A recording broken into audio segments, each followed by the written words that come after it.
on continue dans cet esprit-là, mais on passe à Echo. Comment s'est faite la rencontre avec le dessinateur? C'était un projet que vous aviez comme ça dans vos cartons depuis un petit moment? Pas du tout.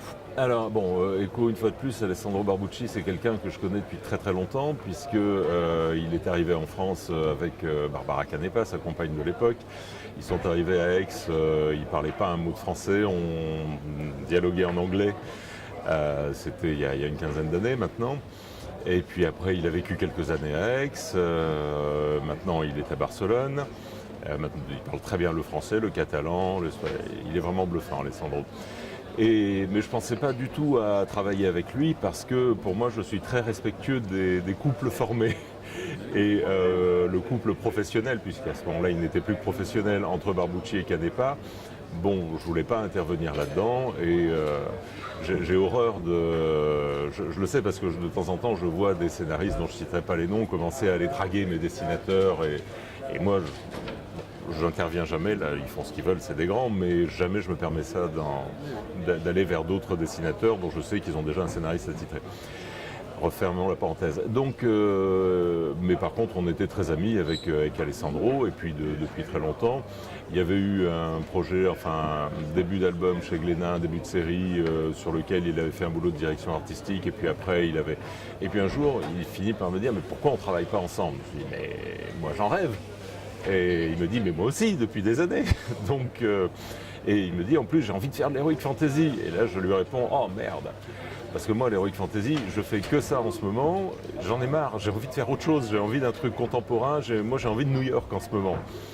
Et il me dit, ah ouais, mais non, vraiment, moi j'ai... Enfin, avec son accent que je ne sais pas imiter, mais fais un truc de fantasy comme les trolls. J'ai envie d'un truc marrant, déconnant, un peu à la troll. J'ai dit, ah non, mais moi j'ai envie d'un polar avec une fille qui est schizophrène à New York. Et en ce moment, j'ai que cette histoire-là en tête, mais en humour. Il me fait en humour, une histoire de schizo en humour. Oui, bah oui, pourquoi pas. Puis au bout d'un moment, en discutant, on a dit, bon d'accord, on va faire New York en heroic fantasy. Voilà. Puisque tu as tes envies, j'ai les miennes, hop, on va mélanger les deux. Et l'idée d'Echo est née comme ça.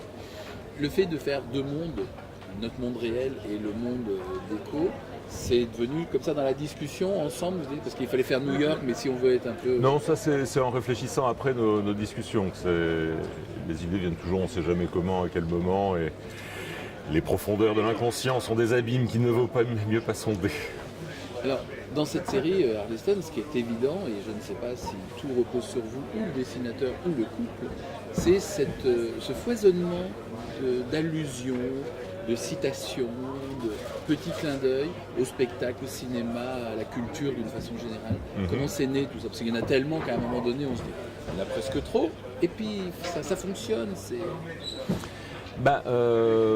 Oui, de toute façon, il n'y en a pas trop dans le sens où ça ne nuit pas à la lecture, je pense. Enfin, je fais toujours très attention quand je mets toutes ces vannes et toutes ces citations, toutes ces choses-là, à ce qu'à aucun moment celui qui ne connaît pas soit arrêté en se disant « zut, c'est quoi?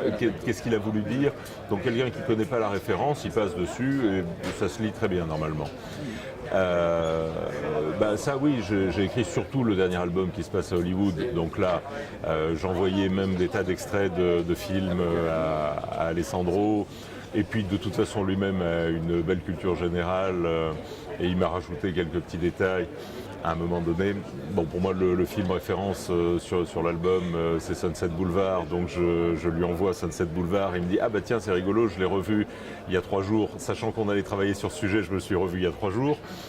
Donc, et je lui ai dit, je voudrais du plan par plan sur le cadavre dans la piscine, l'arrivée des flics, l'arrivée des voitures sur Hollywood Boulevard, enfin sur Sunset plutôt, avec cette rangée de palmiers en ombre chinois. J'ai un souvenir très très fort de cette image. Et je dis voilà, je voudrais telle image, telle image, telle image. Il me dit c'est exactement celle que je voyais. Enfin, on était en raccord parfait, ça c'est formidable. Et de temps en temps, il rajoute en plus quelques petits trucs. Et il arrive... Alors, par contre, c'est marrant, je lui ai demandé une petite référence juste qui me faisait marrer, qu'il n'avait pas du tout.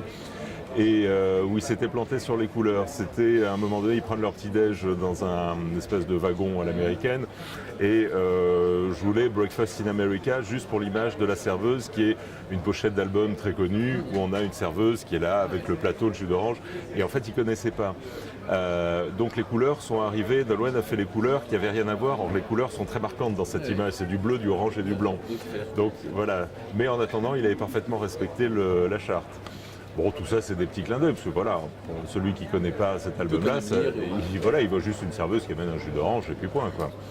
L'idée de mettre des animaux fantastiques, parce que quand même là aussi, c'est un univers humain. Vous parliez tout à l'heure, j'ai envie de New York, et puis en même temps, oui, c'est... En même temps, oui, j'ai amené mes pré-shows, ces espèces de petits écureuils bavarois, anglais, victoriens, à la logique assez particulière. Et à l'humour fort abstent. Oui, mais c'est ce qui la rend très drôle. Les gens sans humour sont très drôles. Et oui, alors avec eux, il y a quand même, on va apprendre dans les 2 prochains albums. C'est un petit souci que j'ai eu, c'est que beaucoup de gens sont là et me disent « Mais alors, qu'est-ce que c'est que ces pré-shows ? Mais alors, qu'est-ce que… » Or pour moi, ils sont là en tant que prétexte, et ce qui m'amuse, c'est de me balader dans ce monde-là et de jouer avec le principe de la schizophrénie de Fourmille. Mais comme on me pose beaucoup de questions, dans les 2 prochains albums, on va un peu expliciter la raison d'être des pré-shows, pourquoi, comment ils sont là, ça sera réglé une fois pour toutes et après on pourra se balader tranquillement. L'avantage au moins, c'est que vous nous donnez un aspect médical, on sait d'où vient la schizophrénie, il ne faut pas se balader avec peut-être quelqu'un qui est mort. Voilà, c'est ça. C'était pas évident au départ, mais... De toute façon, quand quelqu'un qui est mort se promène avec vous, méfiez-vous, il y a souvent des choses désagréables. Oui. Et ça, justement, le fait que Fourmi, elle devienne schizophrène dès qu'il y a quelqu'un de mort, c'est justement là où le livre, on va dire, il va commencer à parler, ils vont faire l'enquête, Oui, c'est le déclencheur de... qui ressortait au final. Oui, c'est-à-dire qu'en fait, j'ai trouvé un moyen de traiter la schizophrénie, mais du coup comme un élément fantastique, non plus comme un élément médical, mais comme un élément qui amène le côté fantastique, fantaisie dedans. Et c'est en même temps à chaque fois mon déclencheur d'intrigue. Ça me permet d'avoir le côté polar, où ça ne sera pas toujours du polar, mais c'est ce qui en tout cas va mettre en route l'intrigue, puisqu'à chaque fois, pour se débarrasser de la personne qui l'habite, il faut qu'elle ait résolu un problème. C'est des mécanismes simples qui font les bons albums dans ces cas-là, parce que quand le mécanisme est simple, il est connu, on sait exactement où on va, il y a une règle du jeu, et à partir de là, ça me laisse énormément d'espace pour m'amuser autour et avoir le plus gros délire possible. Echo, c'est avant tout l'occasion de faire une parodie de notre monde. On a à travers cette grille de lecture fantasy, on peut traiter absolument tous les sujets et aller dans tous les coins. Donc faire une parodie visuelle, graphique évidemment, des décors et tout ça, mais avant tout faire une parodie de tas d'éléments, de tas de situations. Là, celui qu'on est en train de faire se passe à Barcelone, avec les milieux de l'art à Barcelone, avec Dali évidemment, on ramène Dali, on ramène toute la culture de cette époque-là. Donc, et le suivant sera à Rome, à la demande d'Alessandro. Il m'a dit, et après, quand je lui ai dit, bon, on va régler l'histoire des pré-shows, sans doute d'un espèce de genre de pape pré-show, et il me fait, ouais, on fait le pape, on fait Rome, on y va.